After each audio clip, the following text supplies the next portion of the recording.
Brr. This is Dr. Christopher Endrinal, and you're watching The Break It Down Show. Las Vegas does big shit, and they say, "Hey, if you want to do big shit, you come here and you Yes. see if you can get big enough." Along the strip, Dean Martin Street, Yeah. Frank Sinatra Street, people fly in and they think Vegas, like it's as big as it gets. In 2023, the Sphere showed up, Formula One showed up, U2 showed up, and they all hit the mark. Yeah. Oh, yeah. Yeah. I mean, it doesn't get any bigger than U2. They're literally the biggest band in the world. Yeah. Yeah. Biggest band ever now. I mean, like they just hit a new gear in these last 2 years where they just said, look, if you thought we were done, we are far from done. Well, I mean, in terms of commercial success, I think, U2, if they're not singular, then they are in extremely elite company. Like it's Beatles and Right. Stones and U2 in terms of commercial success, but also critical acclaim and enduring fandom. I mean, I read this somewhere and I love this point. This is by Hank Bordowitz, and this was he wrote this 15 or 20 years ago. He said U2 now, and this is again 15, 20 years ago, U2 has been good longer than any band ever. And Right. it's the same four guys. And they're still doing it. I mean, we're coming up on what is it? 50 years? 50 Yeah. years, right? 2026 is going to be 50 years of U2. No one's done that. And no one's done that as consistently as U2. They have number one hits in 4 different decades. The only artist to have a number one album in 4 different decades. I mean, and they possibly could have a number one with the rumored next album coming out, So U2 is, if they're not singular, then they are in rarefied air for sure. And this isn't that anybody else isn't great. We're talking like when you scope in on greatness and you start to rub greatness against greatness. This is like one of my arguments when people are like, John Bonham's the greatest rock drummer. No, he's not. You don't die at 32 and get to be the greatest against all of the greatest. Neil Peart still had echelons of greatness to climb up and through. Right. John Bonham was incredible and highly influential and changed a lot of things and was important. But he wasn't a pro drummer because pro drummers can survive their afflictions and their addictions and can get through and evolve. So there's gates to greatness when you're measuring greats against greats, alphas and alphas. Right. The one exception I might think of would be Hendrix, because I mean, he died at 27, but already by 27 he was already Jimi Hendrix. Right. And so, of course, we can only speculate like what we would have had he lived another 27 years or even more. But, I think longevity is definitely one of the measures of greatness. Yeah. And I mean, U2 has been doing it as long as anybody. And again, with the same 4 guys. And what's remarkable is, U2 has undergone lots of self-imposed reinventions. And they're still here. Like we're still talking about them. Like what rock group in your 60s is getting attention on the internet besides U2? Now, granted, some people are giving them attention for things that I don't think they necessarily deserve attention for, like that whole iTunes debacle. But they're in it. They're relevant. They are part of the zeitgeist, and so that's important, and that means something. I think when we're talking about greatness. It does. One of the things that when I bring this argument up is that people will say, just because you're around a long time, and I'll throw Erasure at this. Erasure is incredible, and they're fun, and I love Erasure, but they don't have that level of greatness that they're getting to over and over again. Their songs are wonderful, but at some point their catalog kind of loses me, and it's all great, but I don't know the words to all those songs because they don't evolve, right? It's still great dance music, everything else. We're not talking about that. We're talking about this Picasso-esque evolution, and I'm going to be in this era and this era, and they're forcing us to evolve with them as they do. Yeah, and it speaks to just how clever the members of U2 are and how cognizant they are of of rock and of music and how music changes, and that, you know, that Right. U2 has not been stagnant. And, you know, there's a significant portion of the fan base that wishes that they still sounded like they did on War. But if they did, we wouldn't be talking about them in 2024, because they'd have fizzled out by 1990. But, Yeah. you know, they hit it ultra super mega hyper big with Joshua Tree. And then what did they do? They turned everything on its head. You know, like, who does that? That takes balls. And not only did they do it, but they did it with an album like Octung Baby that let them go to Sphere and was like, you know what, let's revisit this album like we did Joshua Tree, and it was amazing. Yeah, when you drive through that Joshua Tree Desert on the way to Vegas or wherever else you go through it, because there's a couple of ways, it changes that experience. Yeah. It does. It informs it, and not many bands have that. Like, I call it, U2 is one of those bands that's driving music, and you put on that album or another album, or, you know, they're good at filling just the Southwest, like the Unforgettable Fire, and just drive. And it's amazing that they have that soundtracking capability to fill something. And there's a lot of bands that have that, but it's sort of one of these things where you can just say, I'm going to put U2 on, and for the next 200 miles, or however many miles, I guess if you're going for 45 minutes, it's not 200 miles, but, you know, you've got a soundtrack for your next part of your journey. Oh yeah. You know, well, and U2's been around long enough, and their catalog is extensive enough that U2 has a song for just about any occasion, any mood, any activity. Yeah, which is awesome. I've been running, and I only recently just started running with U2 in my ears, and it's been awesome because it allows me to explore U2's music from a slightly different perspective. You know, because when you're running, you're thinking about different things, right? And so and you're hearing different things. So yeah, it's been interesting to explore U2 from that perspective as well. One of the things U2 does, and I'm going to reach up here to my bookshelf. One of the things they do too, they don't fear media, and so probably the best book performance ever is in this book.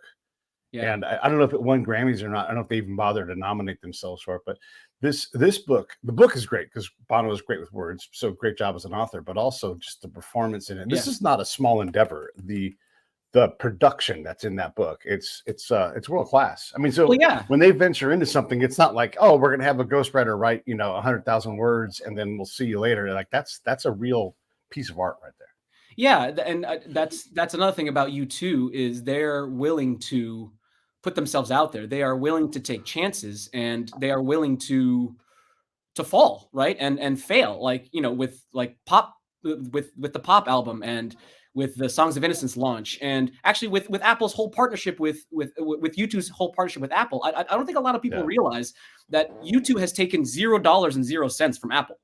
Like, throughout their career, U2's contract with Apple has just been for publicity. They have taken $0 because they know that Apple's marketing prowess will help them sell albums and help them get people to the concerts. They don't need to sign a $50 million contract with Apple because they're going to make that money. And they don't need Apple for the money. They need Apple for the word of mouth. You know, like the on old iPods, that outline of when you went to tap artists, that was Bono's silhouette from the Live in Chicago DVD, right? And he's been part of the Apple ecosystem since that black and red iPod. So and again, that contract was for $0, people. You know, like who does that, right? That's brilliant. That's brilliant on U2's side of things. It's a little bit precious when people get mad at U2 for jamming an album onto their iPhone, and they still have an iPhone, but they're not in any way mad at Apple, who are the ones who secure the rights to the album, use their software to put it on their phone, and they have a laptop for it. They're not mad at Apple, and I don't know how Apple got away with that, but that is actually what happened. This is a business partnership. U2's like, use our album. Here's the rights to the album for whatever value they exchange there, and then, you know, Apple does this as well. So look, I'm not saying U2 is not responsible. It's their business deal with Apple, but Apple kind of dodges that bullet. Apple did their Apple thing, you know, which that's why that's part of the reason why Apple is Apple. But I think it was a brilliant was a brilliant partnership on both sides, right? Like Apple got a lot of attention, and actually Apple hardly got any of the negative attention because all the negative press went to U2 and to Bono, who's that's so low hanging fruit. Like, come on, guys, like Bono bashing that's so 2001. Like who like and someone hands you a piece of art. Okay, if you don't like it, guess what you can do with it? Not press play. Oh, okay. And there you go. Now the whole like, oh, you violated my rights. Come on, it's an album, people. It's an album. You don't like it? Don't press play. Who cares? By the way, the back catalog sales went through the roof when they did that. Yes. By the way. So see, that's why they did it. Yeah. Yeah. Oh, and also, by the way, when you get old enough and your dad passes, there's a whole how to deal with this guide in those albums from 2001. Oh yeah, sure. It's hilarious. I mean, I listened to Sometimes You Can Make It on Your Own a bunch last summer after my mother died, because it was it's about dealing with grief and dealing with a tough relationship with a parent. Yeah, and that Songs of Innocence version, the Songs of Surrender version were just bawling. Just And Kite is another one of those songs. Man, Kite's one of the great funeral songs. Oh my God. Yeah. Wonderful. Yeah. It's and we're kind of setting this whole thing up because I want to get into the sphere, but I just want to lay some of this groundwork because we can talk about U2 for a long time and they stay in the news. It's like when people talk about the death of X or Twitter. And it's like, we're talking about this company. We're talking about it all the time. We don't talk about Snapchat. Snapchat's got to take out an ad in the Super Bowl, to stay relevant. And U2 is the same way. Last year, U2 flew its big giant marble into the Super Bowl ads, and we were all like, "What in the hell is this thing going to be?" Yeah. And now it delivered. And I went to 2 Sphere shows, and I can't. It's hard to describe. Someone said, "Oh, it's like a giant IMAX." No. If you haven't been, that's a good guess. Right. If you haven't been, that's probably the closest comparison. But Sphere is a game changer, and I know lots of people have written it, but unless you've seen it, both on the outside and on the inside, you don't really understand just how much of a game changer this venue is. First and foremost, because it is a venue made for concerts, right? So like Innocence and Experience Tour and Experience and Innocence, those were arenas, and like music sounds like garbage in a hockey arena. Music sounds like trash in a football stadium because those are sports stadiums. Sphere it's meant for a show like this. And so the visual clarity, the audio clarity, and the integration of the visuals with the music is on a scale unlike anything before it. And yes, it's IMAX because it's so encompassing, but the fact that it goes above you, right? And you get these sensations of motion and of immersion in a way unlike anything else I've ever seen. It's amazing. Yeah, and it had to be Vegas where this thing jumped out. And I don't know what other act should have debuted. So I'm not saying there aren't acts, but it has to be a band. If you bring a small show, and I'm just going to pick on Great White, if Great White comes with their cold pyrotechnics and the standard pony trot across the stage as they triumphantly play their guitar, that ain't going to cut it. Nope, it won't. The Sphere's space, because it extends upward, right? Not just to the sides and not just front and back, but there's the Z-axis, right? It goes up. And if you play Sphere, you have to have on point visuals and not just recreation, not just projections of the band, because like you can see that anywhere. Like you have to have a set of visuals created for this space. So that means that artists who perform in Sphere, they have to have the entire thing worked out. The German word for that is Gesamtkunstwerk. It means total artwork, right? And it's what Wagner did, right? Wagner's operas were music and acting and costumes and sets and dialogue and production. The whole thing. It wasn't just singing, right? So when you perform in Sphere, you can't just have a set of music. You have to have a set of music that works with what's behind you and above you.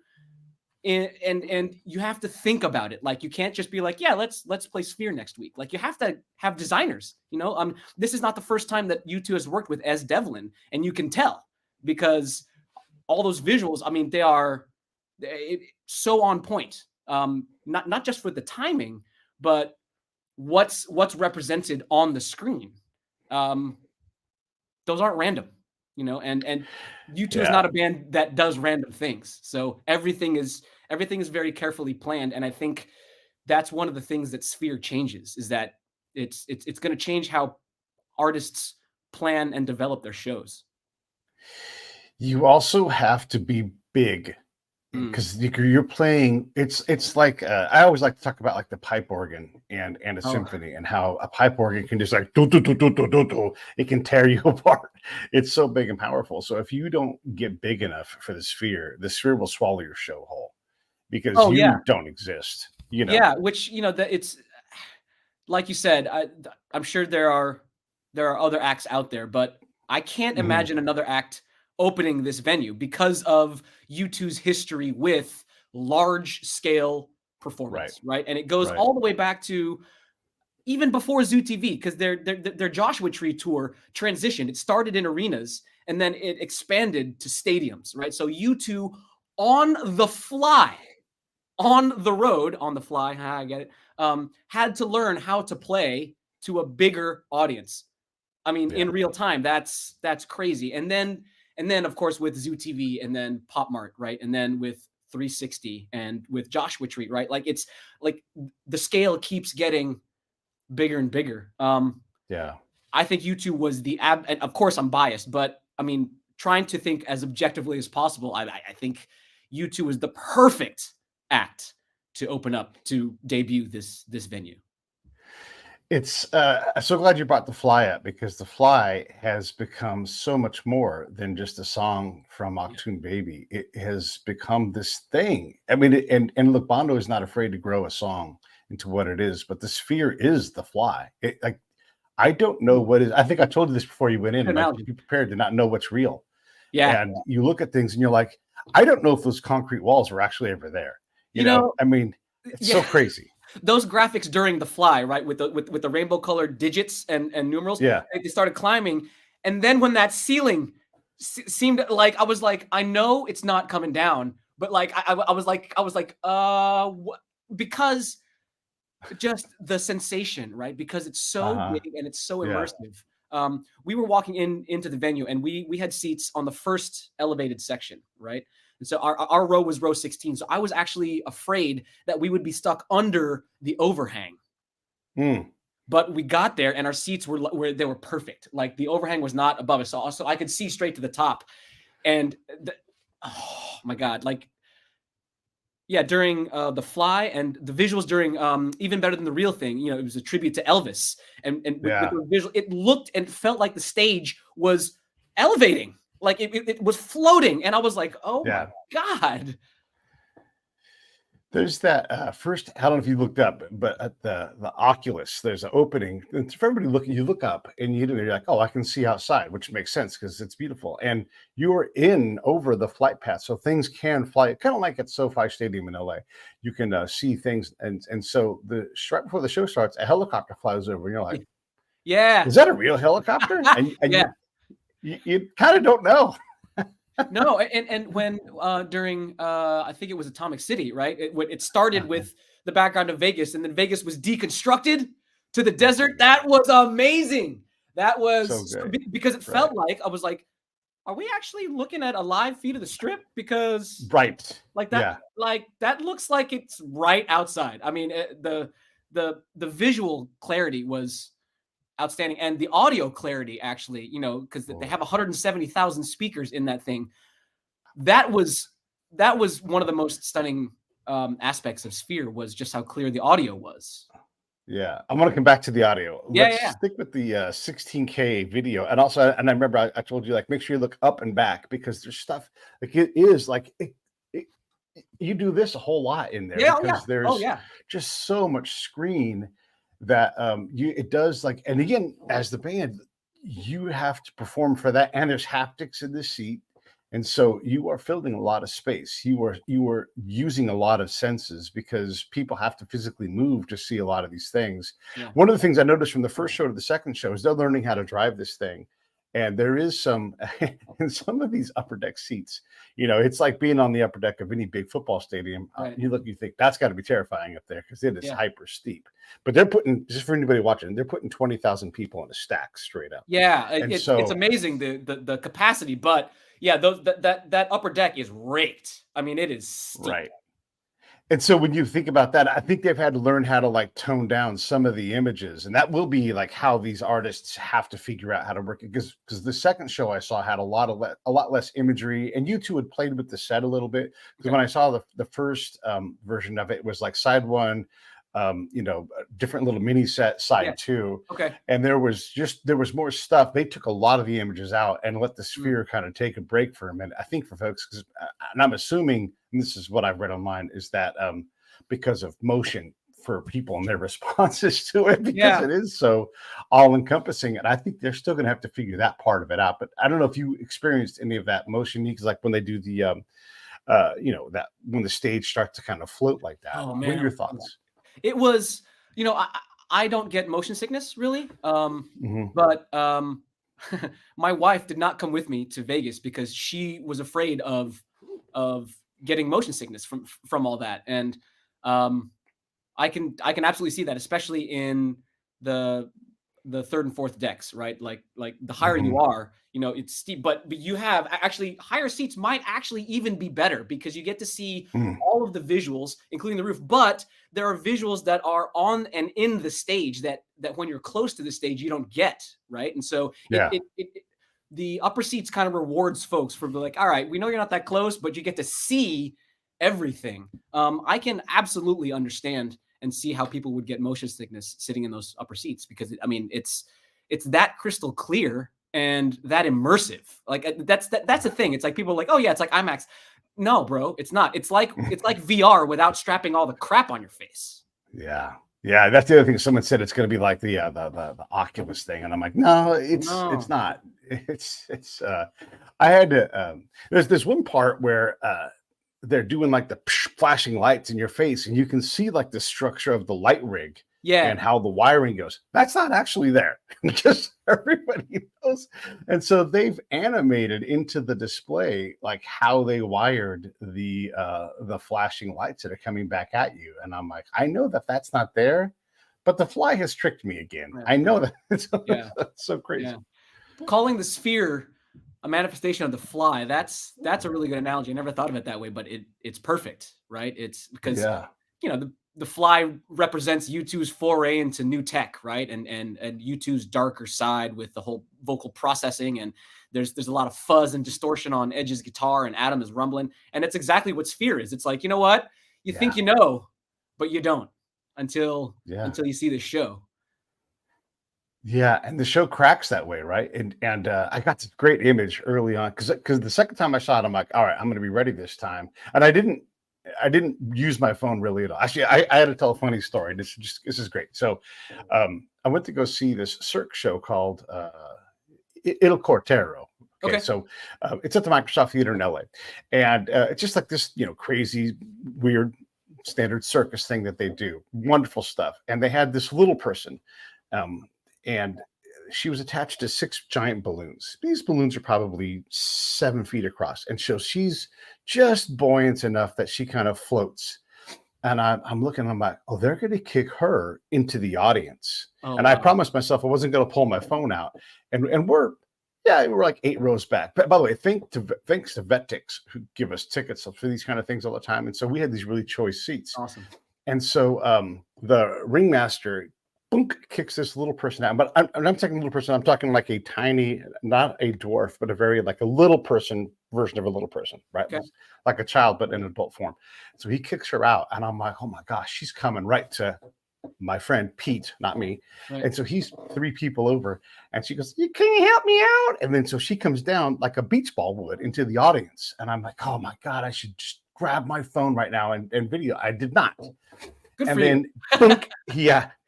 bunk, he bunks her back up in the air and behind him like he's supposed to, and sends her on this beach ball journey around the audience, and then they eventually bunk her back over onto the stage. Yeah. I did turn and pull my phone up. I'm like, I can't explain this as well as I can video. So in this case, I am going to pull, and so I take a video just so you can get the sense of like this person, because it's so impossible. Like you need the visual. And so I say to my special someone as we walk towards the sphere, I say, I don't care what happens. I am not pulling my phone out. I'm here for you too. I'm going to enjoy the show. They're going to handle all of this. They're the pros. I don't care if they attach a woman to balloons in the theater and float her around that fucking place. I ain't pulling my phone out. Yeah. And sure enough, Edge's wife is attached to balloons in the middle of the show and floating around. I was like, how did that happen? I had the same. It happened. I had the same perspective. I was like, you know what? I'm gonna try to use my phone as little as possible. And so, like, I took probably a dozen photos. Right? It was like a photo of like a key moment in a song, and then I put it away. I didn't take any video. I went with a friend of mine actually, whom I've known since graduate school, and he was the first person that I met who actively hated U2. Like he hated you. And he is like a really super close friend of mine. And like my students are so confused about that. You're like, you're friends with him? I'm like, yeah, he's a super close friend of mine. And he hates Bono. And they're like, how does that work? I was like, well, we're a model that you can disagree about something and still get along just fine. But he has softened since graduate school. So he went with me to the show and he was like, I don't know how you put on a better show than that. Like he's like almost a convert now, but he was the one who got video for me. And like, the moment in With or Without You where the digital sphere is turning and then we go into the arc. Yeah. Like I have that moment on video and you can hear me next to him saying, oh my God, as I do. But like, I showed that video to my students and I've showed that to my wife and I'm like, this is a decent video, but it doesn't give you at all the kind of feeling that you got, because you felt like when you're there, it felt like you were flying right into that arc. And then it just opens up to those animals. You're like, oh my, I mean, is there a more U2 thing than that? No, that was it. It was amazing.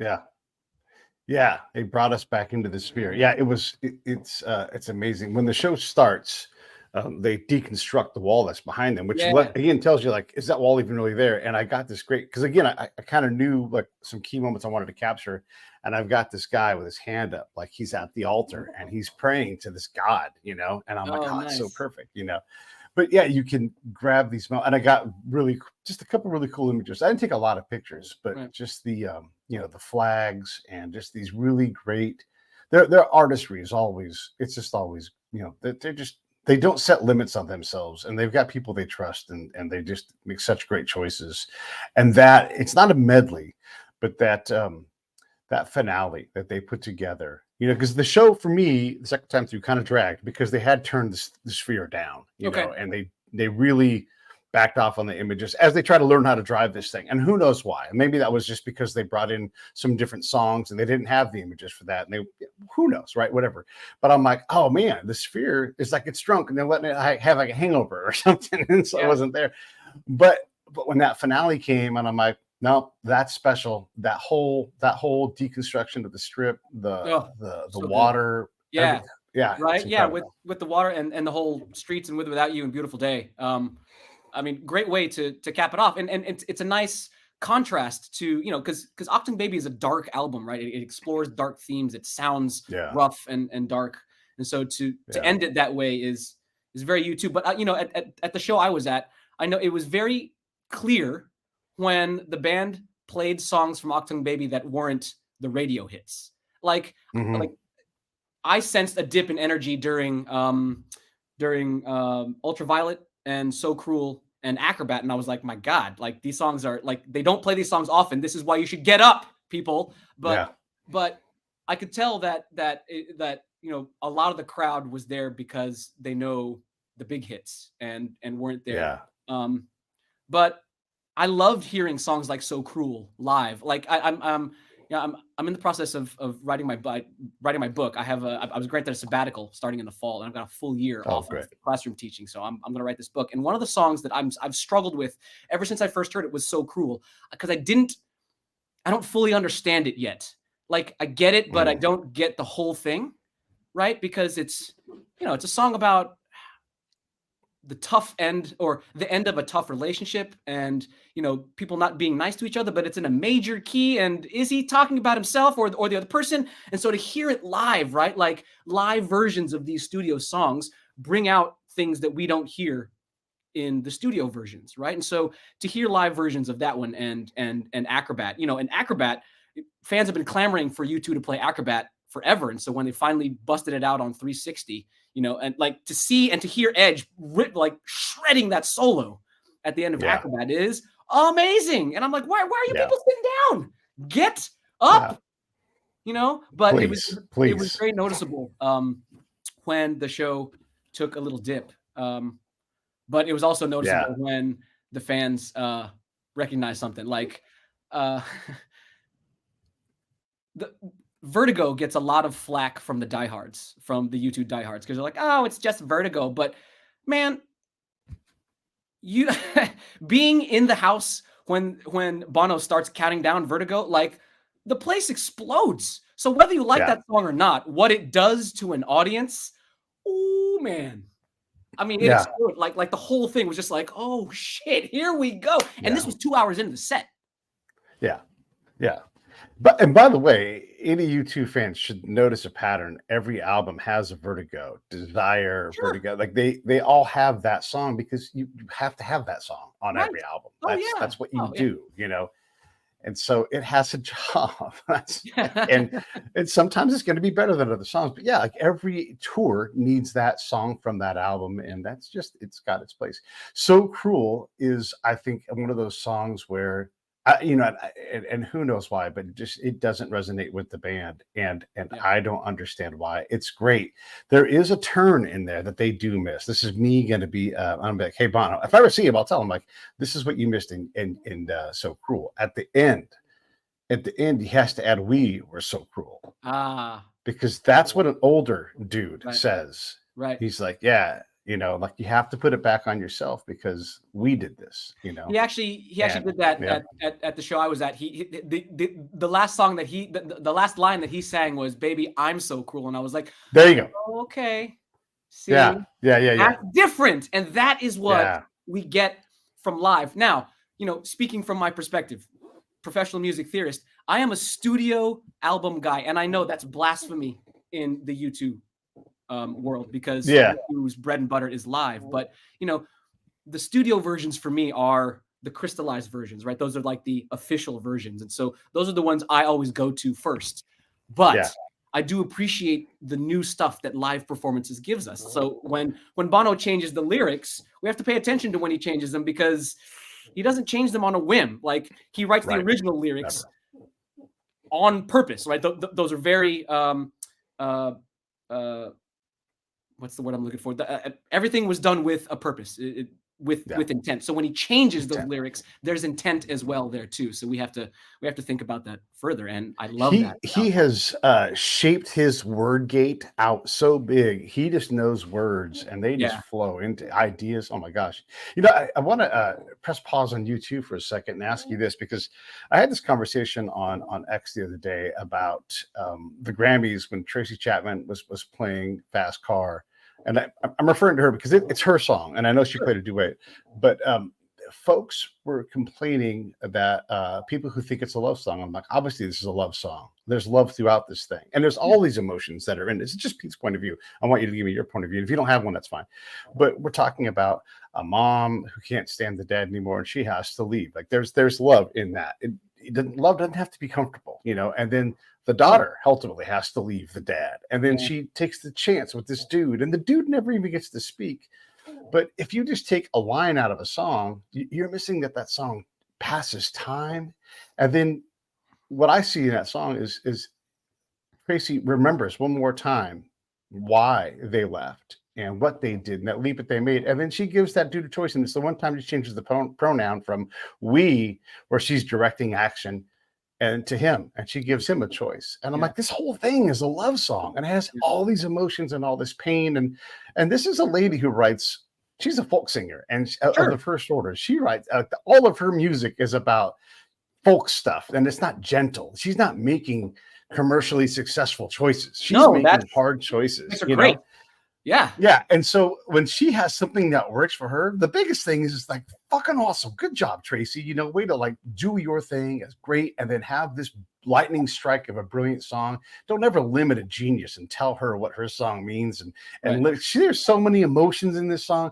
And it's all like, there's all kinds of love in there. If you think that there's any limit to that stuff, but that's just what I think. But I don't know. When you hear Fast Car, do you think it's about an alcoholic dude? Do you think it's about generational porn and poverty? What do you think that song is about?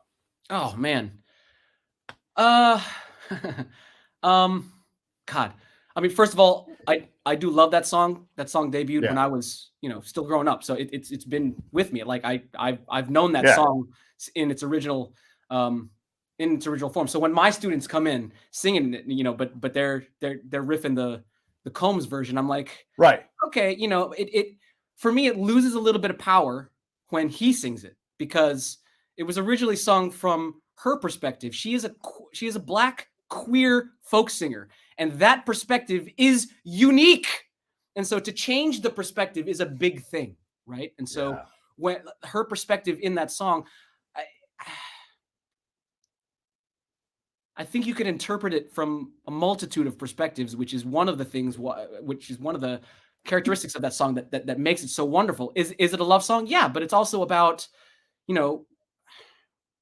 struggling with wanting to get out, but not really wanting, like knowing you should get out, but you're having trouble getting out, which is common, right? That's common for both men and women and those who don't identify as either. It's like I'm stuck in a situation that I know I should leave, but it's hard for me to leave for whatever reason.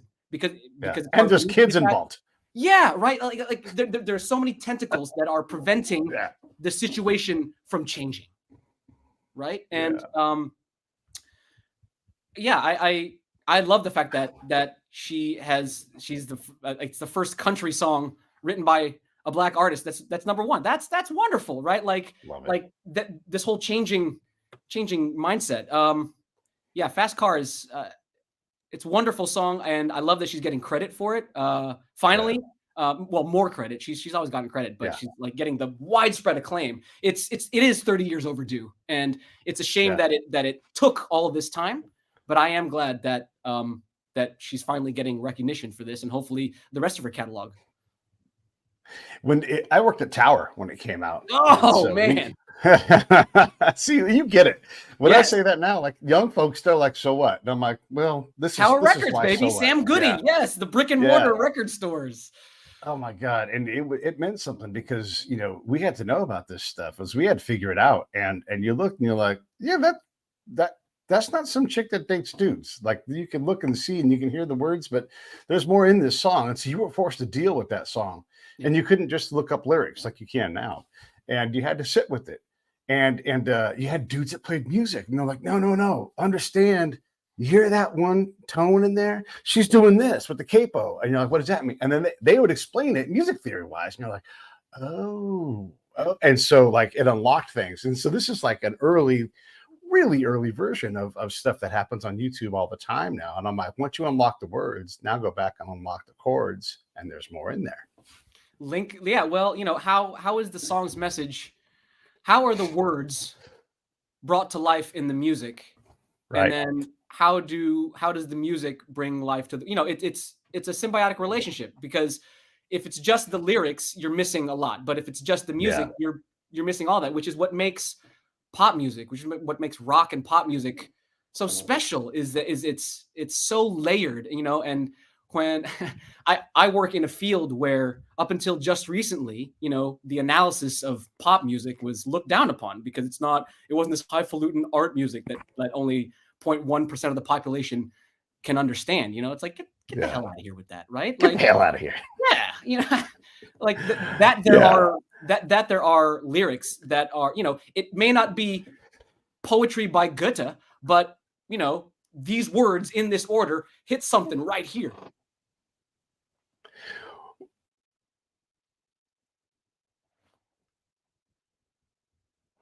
I didn't want to get too much time. I wanted to ask these young people who thought it was about the dude being an alcoholic, which, by the way, we don't know if he's an alcoholic or not. Right. Maybe he just loves this bar, to give a nod to Toby Keith, right?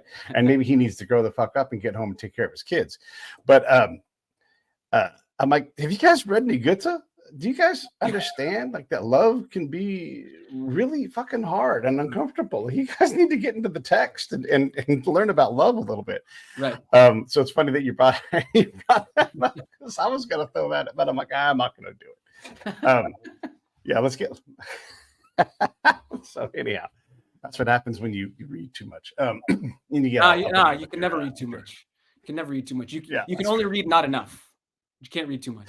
Yeah. That's true. Okay, so the visuals with the 16K and quite often you're like, that looks real. That looks real as it's moving by. It was just that was mind blowing. The helicopters, the deconstruction of Vegas, the fact that there's casinos that are behind the casinos as they deconstruct them, and you're like, oh my god, right?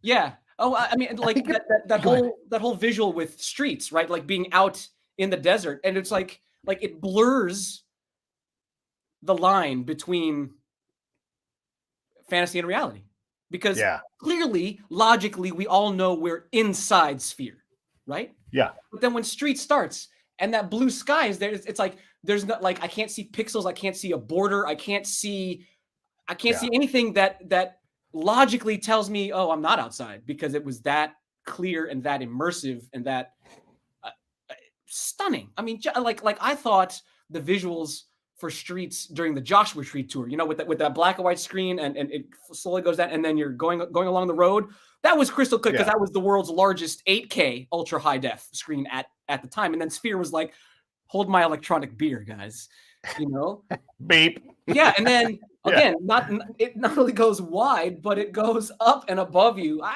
It's sick, just ridiculous. And if you look back and up, and it looks like dawn, and I'm like, well, where's the sun? Where's the source of light? Because it's all going in the right direction, but nothing is projecting it, and so it's just there. Yeah, you were outside, and it's hard to describe because people don't understand if you haven't seen it. Like, there's not like a spotlight projecting this thing. Right. It's just there. Yeah. It felt like we were in the desert. Crazy. Yeah, it is crazy. And then as you're dealing with all of that and you're looking around and everybody else is, I also was watching the audience, like, is everybody having a good time? And they were like dancing and I'm like, okay, all right, good. This is working. And because it's interesting to take the time to do that. Because again, I'd seen the show once.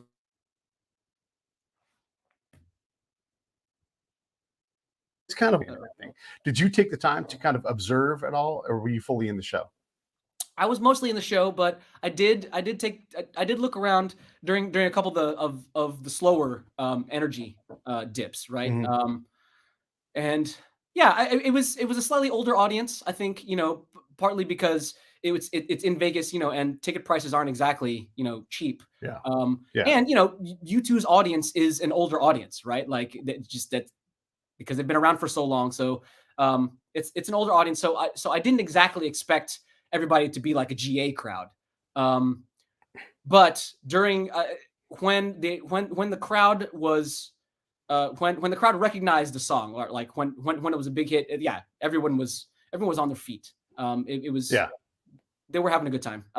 Couple moments that they sat down, but again, it was pretty rip roaring from start to finish, actually. And my buddy Mike, my U2 curmudgeon convert, he was impressed by Bono's stamina. He was like, how do you sing like that for this long? And hardly seemed to break a sweat, and he was also like, that edge works really hard. I'm like, yeah, he does. Hardest working man in rock right there. Right. It was cool to like kind of break for a second, just to look around, just to see like, what is this visual doing to that part of the crowd? What is the floor? How are they reacting? Because GA experience is different from the seats. But it was awesome. Like, I think most of the crowd was in awe, most of the time because we were Yeah. like, what is going on? Yeah. Yeah. And it takes a while to process some of the things too, because you haven't seen or experienced that the deconstruction of the desert and that. And so when I talk about like U2 is the size of band to fill it up artistically, it I can't imagine the cost of the artistic design. The dude with the mouse who's placing each Oh, snake on the I mean, what does it cost to produce the non U2 portion of that show? oh And then God. how many shows to pay for that? You Well, know, yeah. now Well, granted, they could package that and put it in London, and the guys could practice up all their routines and everything, and go out and do it again if they wanted to. yeah. But which is not that's a new thing to be able to go. Oh yeah, we'll just break out the projectors and go. But Right. it's got to be enormously expensive to put that movie together. Sure. Well, and it those visuals weren't designed by Joe Schmoes. Like these Yeah, are like S. Devlin is world class designer. Like designer, not just like here's a new product. Like design, like she thinks about the concepts of design, right? She yeah, helped design the Innocence and Experience layout with the giant screen bisecting the arena. Like that was her, and so she beautiful. Yeah, designed the arc and like so that's I guess a benefit of being as big as U2 because when you're as big as U2 you can work with anybody, which means that the product you put out can be as good as you want it to be, which for U2 it has to be in that upper echelon because well U2 doesn't do anything halfway, but when you're as big as U2 and have been around as long as U2, they can't do it this way. They have to always like they have a standard that they have established and they themselves know that they have to maintain that standard, which is exceptionally difficult, which is why they have these big names designing this stuff. Like the visuals for even better than the real thing, right? I was looking through the program and I was like, oh, there it is, right? Like tribute to Elvis. And if you're not looking carefully, you may just think, oh, it's just marquees, floating and stuff, and you're like, no. This version of this song is about the king, right? And so you look at it, you're like watching each of the things, you're like, oh my God, there's something different in that visual from that visual. All the while it's moving, and you have the sensation of we're floating. What? yeah, Right? So yeah. it's a multi-sensory experience. And to achieve that on that kind of scale, you need a team of world-class professionals. And they have it. Did you see? And I looked both times, both shows. Once I realized what was going on, which it takes a minute. But, did you see a Bruno Mars Elvis from Honeymoon in Vegas? Because I did not see one, and he was Oh, I playing the night. didn't, but I I was wasn't there. looking. So Yeah, because Bubba Hotep was there, the Nicolas Cage Elvis was there. There yeah, were a bunch of them, and I'm like, yeah. and he easily could have been there, and I might have missed him. Sure. Well, there But, was, I thought there that was would so have much been to look clever. at. Yeah. Interesting. Yeah, Interesting. yeah, That'd be a yeah, good yeah, one. yeah. That'd be a good one to spot. Uh, and again, back to the design, you don't just go with your first draft, with that band because they owe all of us, what we expect. Like, this has got to be the right thing, and so they're going to work through working group style, and Bono is going to be involved in this. Like, what is this going to look like?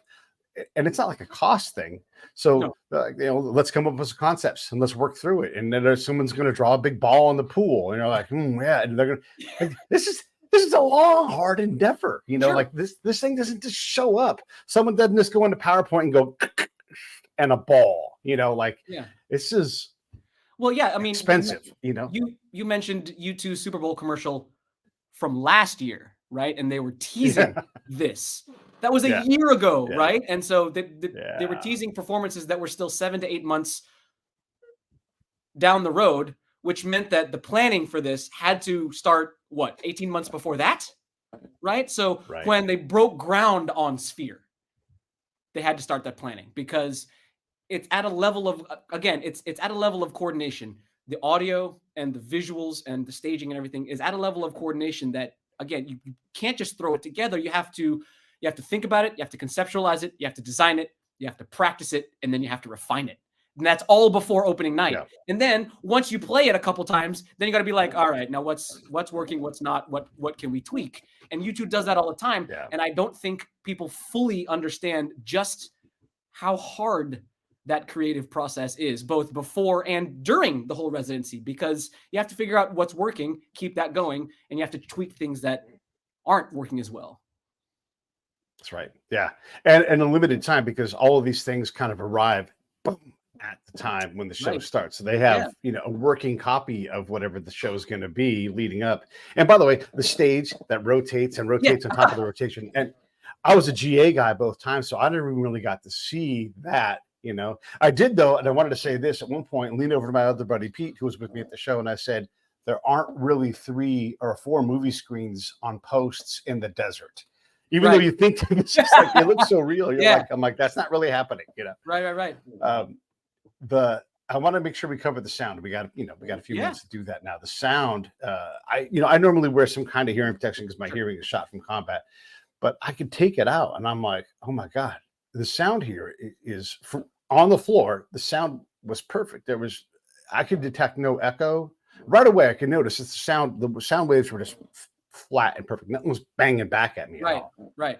Yeah. The sound where I sat was really good. It was very even. I had no problems with the sound. I had a couple of issues with the mixing every now and then. Sometimes I actually heard two guys behind me. They were talking about the mix after the show, and they're like, "Oh, the bass was too loud." I was like, "Get the fuck out!" Adam cannot be loud enough. First of all, right? He's the bass. Second of all, it was the guitars that were too loud. The guitars sometimes drowned out Bono's vocals, which, as we know, that takes some doing. So I think the levels of the guitar and the vocals could have been reworked a little bit, but I heard them make mistakes, which was great because that's part of the live performance. And at our show, Adam snapped a bass string like second or third song in. He snapped a string, and my friend Mike was like, "Did you see that?" And then his take came up, and he was back in the song 8 bars later, and I couldn't believe that transition was so smooth. I was like, "Bro, 48 years doing this?" Yeah, not new. He's not new, but it shows the level of finesse and the level of control that these guys have over this environment. The sound was amazing. It was flat. It was loud, but I didn't leave the arena with my ears ringing. I usually wear some ear protection too, but I'd forgotten to get it for the show. So I was like, well, let's just see what happens. And it was loud, but it wasn't ear splitting, which again, you go to Raymond James Stadium and it has to be like these, 40-foot speaker high, these 40-foot speaker stacks, because they have to blow that sound 150 yards back in an open air arena. So yeah, it's going to sound like garbage. The Sphere sounded great. The Sphere sounded amazing. And I heard the clarity was amazing. Edge uses his pick, but he plays usually with the flat side, which oftentimes have grippies on it. So he gets a timbre. He gets a gritty timbre. And I heard that. That's sick. That's crazy. That's crazy. That's crazy. To hear that live, like I hear that on studio albums, but I have decent headphones and I can play with levels and stuff like that. But to hear that live that's crazy. That's crazy. And Adam was on point. Bono sounded good. Bram, I thought, I got this question a lot from my circle of friends. They're like, "So what about the drummer? How was the drummer?" And I was like, Bram was great. First of all, to be asked to step into Larry Mullen's shoes, like, damn, like to say yes to that gig, you got some balls, Bram. That's, but what I appreciated about his playing was that he didn't try to be Larry, right? Like, his fills were Larry-esque, but it was definitely Bram's lines. There were Larry's lines played by Bram, but Bram didn't try to be Larry. Right. Which is great because you can't be Larry because Larry's sound is unique because he kind of plays wrong, right? But Bram put his own little spin on it without making it sound radically different, which I thought was great. Like I thought he did a wonderful job filling in for Larry. I mean, it's an impossible job. It was an impossible task, and I thought he did a great job. Yeah, and I think he's enjoying it, but he's doing it with respect, knowing that like this isn't his job, And so he's very deferential. He's like, yes, I'm here. Thank you. I appreciate everybody. Okay, I'm gonna go back and do my right. It's not my gig. I'm just filling in for a second. Yeah, so. Yeah. And very you know, Benelux of him. Like that's kind of how the folks in that part of the world are. They're very like, I've got a job to do. I'm gonna go be really good at it and be Yeah. dependable. I'm just gonna go get back to work. Yeah. That's very Belgian, Polish, that whole area. Yeah. Yeah. Yeah, he's not a they good. did a great job. Let's see. My show was the debut of Adam's mustache. I thought that was like he walked out and I was like, oh, Adam is going full 70s. I love it. It's Yes. amazing. Adam was on. Yeah, he had the mustache at my show too on the 26th. He had the Oh, did he? mustache. Okay, cool. Good, Yeah, great. Well, oh yeah. Either way, it was great. Yeah. I love it. I'm Oh like, yeah. does he have a I loved it. mustache? I love Adam's. I'm a bass guy. I love Adam. Adam's my member of the band, and so he just like he has this air of cool, just like chill about him that he's like, oh, that I wish I had. I'm way too high strung for that. So that's I think why I gravitate toward Adam, because he's a little bit of an opposite for me. But he played well, and Bono sounded good. Bono's not getting any younger, and his voice isn't what it used to be. But he, I can't expect him to sound like he's 25 because he's not. He's going on 65. So for as long as he's been doing this, and for as hard as his lines are, I have no complaints, none at all. Yeah. I mean, he's not as physical as he once was, right. Because he's 60. But I think he's every bit still the showman and the front lead, the front guy, and it takes us on the journey. He knows these guys are just such pros. There's just nothing to worry about there. And every time I see Edge live, I think anybody who thinks this guy can't play the guitar is just being an asshole. Because he obviously knows how to smoke the guitar. Yeah. Anything he wants to do, he can do. And it's just it's obvious. Yeah, those who give him flack for not shredding all the time, it's like, well, maybe you don't really understand the guitar, right? Like if your criteria for are you a good guitar player is can you shred? I mean, if that's your only criteria, then you have an incomplete picture, right? Like Edge is a pioneer because of what he sounds like, because his focus is on texture and timbre, right? That's not the focus of every guitar player. Nor should it be, right? Because everybody has their own style. And I think a lot of it, of course, came from the fact that Edge wasn't trained technically. Like he didn't take lessons for years and years and years. He just figured out how to do it. But I mean, he's also a picture of going as far as you can go with limited resources and with a very fertile imagination. Yeah, and I mean, there's like him and Tom Morello. These are guys that completely reimagined the instrument. Yeah. And who's got more new sounds than Edge, like in the last 40 years out of the guitar? Right. Just, that's not a fight anybody wants to get into. And any peer of his isn't going to say that he can't play the guitar. Right. No one's saying that anymore. It's just, you sound foolish. And if you want, if you bring that he's up. got solos and his solos sound like his solos. And I'm always hard on Brian May because he plays the triumphant guitar solo, because a lot of guys do that. And I think Brian May's wonderful, right? But I'd rather hear what Edge does, because what Edge does is truly unique. Brian can get lost in the mix of other guys that play like Brian, and Brian's wonderful, right? He's world class. So, and I don't want to be hard on Brian, because Brian is a fantastic career. The other thing about the sphere and the size of it and everything is you got to put 20,000 butts in the seats enough times to cover the cost of filling that room, making it worth everybody's while, paying for all the artistic work. And that is also not a gentle endeavor for a band that can't put, 40 shows at the price point. And by the way, just for anybody who complains about the prices, the band deserves to get paid. And if they sell the things for $40 a piece, they're going to get scalped for $600 a piece. Well, right. Well, and during concerts, right? Like how much of my face value ticket price went to U2 in concerts? Not a whole lot, because that goes to Ticketmaster and Live Nation.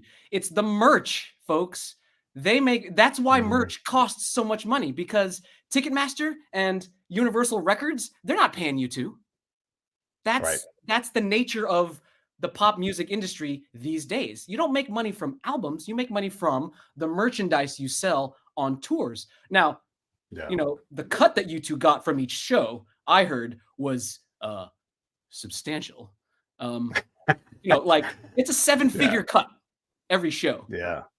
But, the venue costs 1.3 bill, that's with a B, to build. Yeah.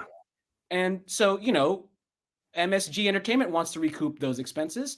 And it's actually, compared to other U2 concert ticket prices, it's right in line, right? So part of it is expensive because it's new and it's in Vegas. But also, that's the nature of it. And it's not fair necessarily, because there are lots of people who want to see this who can't afford that, but that's where we are now, right? Like, if you complain about ticket prices at Sphere, then you got to complain about ticket prices everywhere. Yeah.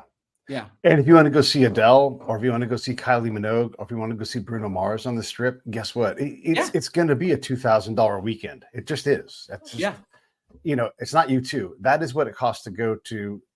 Look, the night we were there, Bruno Mars, I think Adele, Rod Stewart. I mean, it's not a place where, Las Vegas just grabs talent and they go, here you go.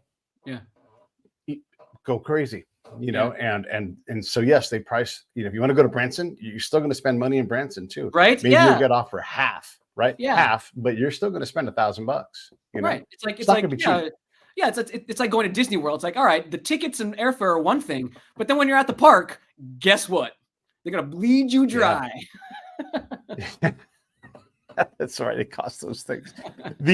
So obviously we've got Atomic City, which is coming, which is out, and then there's more music coming. They've been hinting at an album. Any thoughts on what's coming up for us? Oh man, I am excited because it's been a minute, right? I mean, Songs of Surrender came out last year, but that, as a new release, it was a reimagining, and that kept us at bay for a little bit, right? Yeah. But we diehards are itching for some new stuff, and so if they are really planning to put an album out by the end of this year, I am champing at the proverbial bit, because I want some new stuff, and new YouTube music helps keep me employed.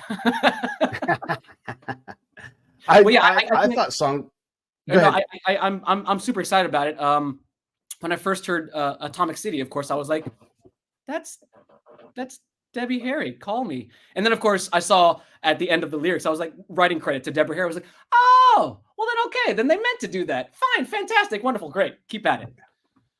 Right? It's perfect single for this time, perfect single for the residency. I thought if they didn't write Atomic City, then City of Blinding Lights would have been perfect for Vegas, right? Like, to play that and to have that. But Atomic City's great. I want some new stuff. I want some new stuff right now, because not that I'm tired of the old stuff, but I've listened to it, and I keep finding something. I keep finding things, but I want some new music, which means also a new album, and the way new tour, right? Yeah, and the way the album industry works is albums don't sell as well as singles do, because that's how the industry kind of works. So we have to maybe let them kind of bleed these things out a little bit. But I want a new tour. I want a new album. And by the way, Songs of Surrender was great. Like, it's not something you have to tour, but if they did put together some kind of show, I would go see that. And I thought, I thought Bad was incredible when they redid Bad and made that song better. And they just, I don't want to breeze past Song to Surrender, because that also was in this packet of new art that they put out, and what a bold step, and some really, really fantastic reimaginings of those songs. Just, there's great stuff in there. Yeah. And Stories for Boys, that was great. The new song. Well, I love a lot of what they did on Songs of Surrender, which, now that I'm thinking about it, if they do end up releasing a new album at the end of this year, right, late 2024, Songs of Surrender is actually kind of nice, because it made us rethink about the old stuff, and then you're just gonna be like, here's some new stuff, boom, right? Like, just when we get the old YouTube. I mean, these guys are so commercially savvy, they know exactly what they're doing. Yeah. And by the way, if you're looking for a model for a band to make money, I guarantee you they've got some Sphere stock as well. They probably took a cut, and that stuff has gone gangbusters in the last month. It's gone up $10 a share, and the Fish, and then Dead and Company, and then whoever's next. There's all these rumors about who's going to be, but someone's going to be in that thing playing it all the time. I can see Coldplay putting on a really good show in there. Well, you got to get further away from home than that. You got to do bigger. I guess I'm. All right, I guess I'm great, still in right, the U2 mold, and so I guess up next after U2 in my ears and in my mind is Coldplay. But I mean, there's a whole host of people I think who could put on a good show in there. But again, U2 was the perfect choice to open this venue, like in terms of their history with scale and their history in rock, right? Like. Because Vegas is known for the new and the shiny, but also Vegas is also known for what happened a couple of decades ago. And so, U2 with their long history, it was just perfect. I had a wonderful, wonderful time. I wish I could have seen more shows. But I think we say that after every tour. It's like, oh, I wish I could have seen more than that. Always. Okay, I'm gonna throw a couple acts at you to see what you think. Like, obviously you're gonna say yes to all of them, but bands I think that would do, or acts I think that would do well there. I don't think there's any limit to Lady Gaga's artistic ability. I think she'd do fine in there. Yeah. And she's got the tunes. She's got the tunes for sure. Yeah, and the larger than life persona, right? To command a space like that. Yeah. I think Bruno Mars could sell tickets to that place as long as he wanted. He could stay there 100 shows if he wanted. He's huge. Yeah, sure. Well, yeah. Again, he's got that onstage charisma that the stage makes the artists small, right? The stage and the screen make the artists look small. So you have to your stage presence has to fill up a lot of space, and he could do that. Yeah, and then I would say, I don't know how they would do it, but I think the Peppers could handle it because they're a stadium band, right? And so they could find a way to do it, but they're going to need help with the images. Yeah. But those guys are fearless. They've been at it long enough. I mean, that's the things. I think you need that stadium callus built up. So you're like, we know how to make big stuff. And so they would find a way. Yeah. I think to succeed in Sphere, you should have, as an artist, you should have experience playing in different sizes of concert venues, just so that you get used to the size and scale of the venue. Because really, yes, U2 is huge, but the star of the show is the venue. Like the star of that show was Sphere, right? Because it's unlike anything. So you also, as an artist, have to be able to give the power to the venue. Right? You have to have enough wherewithal to be like, okay, all right, let me put my ego aside for this portion of my ego aside because I have to give room to this thing. Otherwise it won't work as well. So the one thing I'm wondering is, okay, so you got Fish playing 4 shows, and then you have Dead and Company playing some number of shows, and let's say they stay there for 2 or even 3 months, right? All of a sudden, we're only in July. You gotta they gotta rotate acts through that place, and it becomes a big room to fill. That's the one thing I wonder about is how challenging is that, and how many spheres could there actually be? Because at least at that scale, right? Maybe you can have smaller rooms, and then you could have other acts. Like in London's can be like a 10,000 seater or something. But you really have to. That's a big barn. Maybe you do a package show or something, but that's a big place. It is. Well, and like we were saying just a few minutes ago, right? Like U2, it's obvious U2 have been planning this for years, not just months, years, right? Because they teased it Super Bowl weekend last year, right? And so it was like, what is this? What is this thing?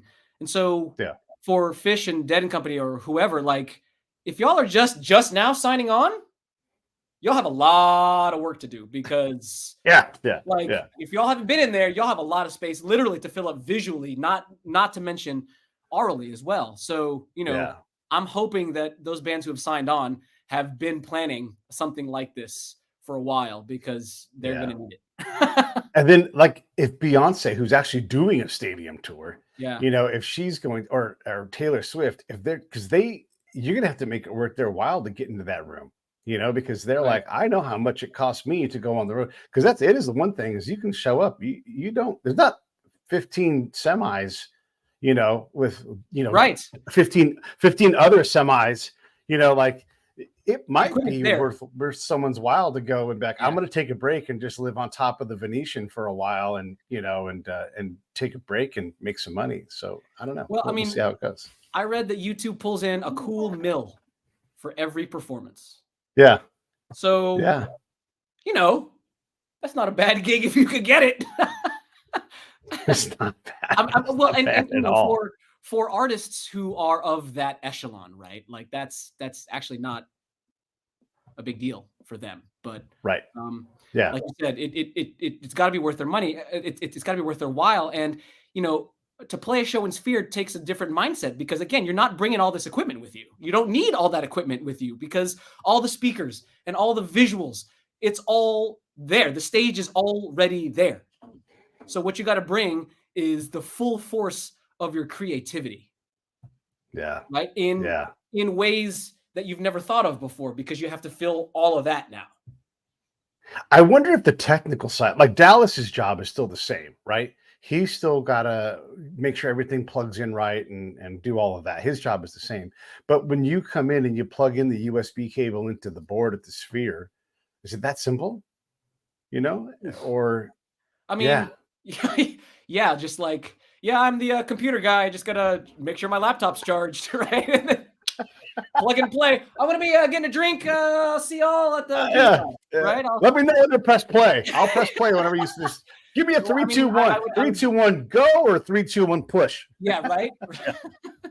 I would imagine that guy's job is a little more involved than pressing play. Yeah. I would hope so because it was again a level of coordination that was, I mean, it was so polished that if it weren't as polished, it would not nearly it wouldn't be nearly as good. Right. Like a space like that with those kind of visuals and this kind of band, it has to be. Otherwise, you'd be like, "Oh, I paid all that money for a so-so." No, man, I'm going to pay that money because I want to see A-list. I want to have an A-list experience, and that's exactly what it was. I mean, yeah, this is not a name drop. It just gives some clarity. So my friend is Jay Moore. His wife is Jeannie Buss. She owns the Lakers. So I was at their house, and Jeannie came home, and I was like, "Oh shoot." Mom came home. I got to get out of here, because me and Jay were hanging out like buddies. And I wanted to make sure I left her with a good feeling because I slightly overstayed what I thought I was going to do. And so I said, "How is that Sphere?" Right. And I know she loves you too.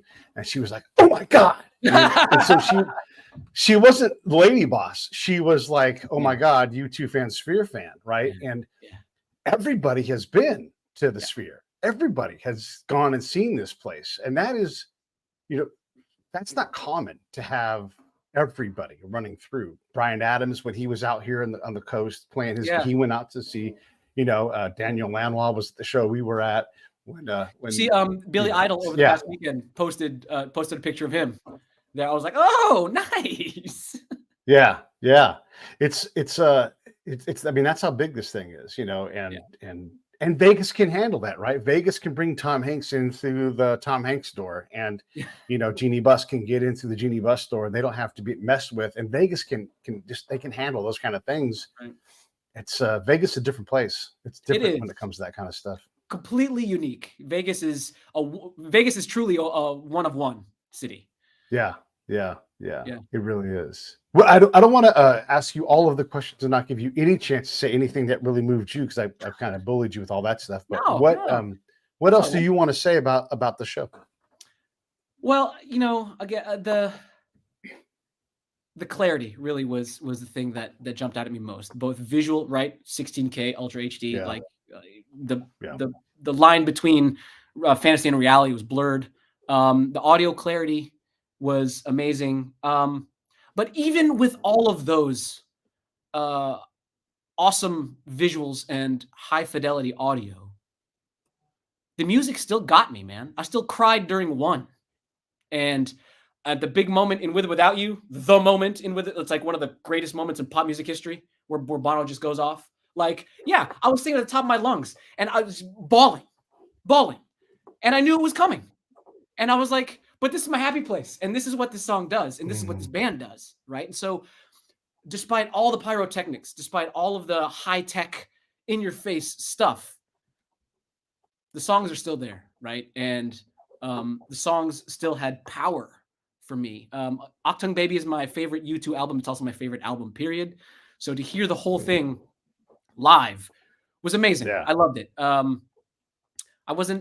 don't know what I was expecting, but I knew they would play all the tracks. But then, when I heard them start some of those lesser known tracks, I was like, me as a diehard doing what I do, I'm like, yes, of course I want to hear Streets. Of course I want to hear Beautiful Day, because, right? But to hear Ultraviolet, right? To hear So Cruel, to hear Acrobat, was amazing. Let's see, a couple of, the Stamina. Well, just it was an amazing show. Coordinated, polished.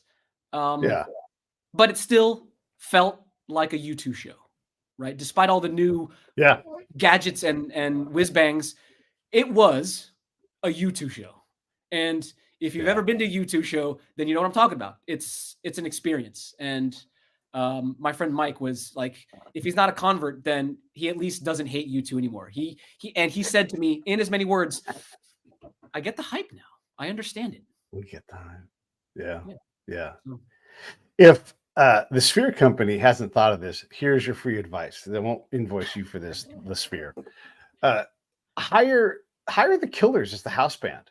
That way, anything happens, anything comes up, just have the prepackaged show. Have that guy put the USB cable in 3, 2, 1, or 3, 2, 1 play, and then you have like mini U2, and they go out there and they just rock out because they can handle that. And guess what? They're gonna put 20,000 butts in the seats, and they're gonna keep the lights on. And then it's cool to have a Vegas act be the house band for that place. I think that'd be an awesome move.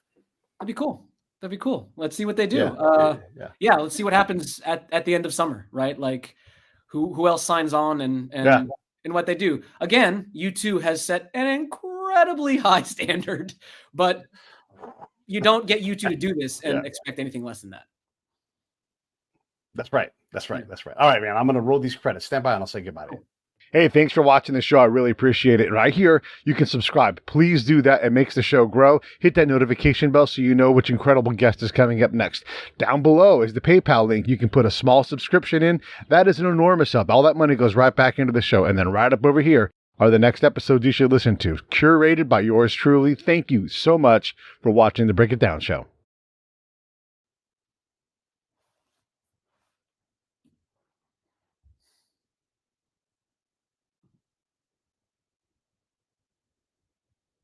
Uh-oh, looks like you're frozen, brother.